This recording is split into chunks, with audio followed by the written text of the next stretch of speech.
আসসালামু আলাইকুম দর্শক, কেমন আছেন সবাই? আশা করি সবাই ভালো আছেন। বুড়িগঙ্গা নদীতে ভাসনামান চায়ের দোকান, নৌকার ভিতরে। তো এই ভাই চালায় নৌকা, এই ভাসনামান চায়ের দোকান। তো আজকে ভাই থেকে চা খাবো আর দেখবো কি কার কত দাম। আসসালামু আলাইকুম ভাই, ওয়ালাইকুম আসসালাম ভাই। কেমন আছেন? আলহামদুলিল্লাহ। ভাই এই চা কতদিন হতে বিক্রি করতেছেন আপনি? প্রায় 2 বছর। 2 বছর ধরে? জি। কেমন চলতেছে ভাই? আলহামদুলিল্লাহ। এনে কয়শো মাঝি আছে আপনার কাছে খায়? প্রায় 1 থেকে 150। 1 থেকে 150 জন। জি। ভাই আপনার চার কত দাম? 5 টাকা। 5 টাকা করে মাত্র? দুধ চা নাই না? না। শুধু রং চা। কি দিয়ে বানান রং চা? কাঁচা পাতি আর চিনি আর গরম পানি। কাঁচা পাতি, চিনি আর গরম পানি। ভাই আমার একটা চা বানাই দেন। এদিকে আসেন, এদিকে আসেন।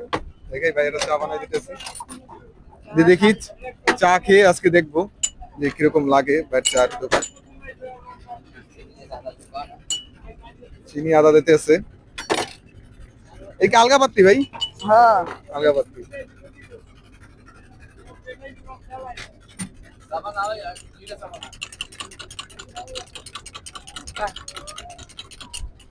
দেখি হামিম ভাইয়ের চা। চাটা কিন্তু অনেক মজা। এরকম চা যদি খেতে চান তাহলে বুড়িগঙ্গা নদীতে ভাসমান চায়ের দোকানে আসতেই হবে। চার দাম মাত্র 5 টাকা করে।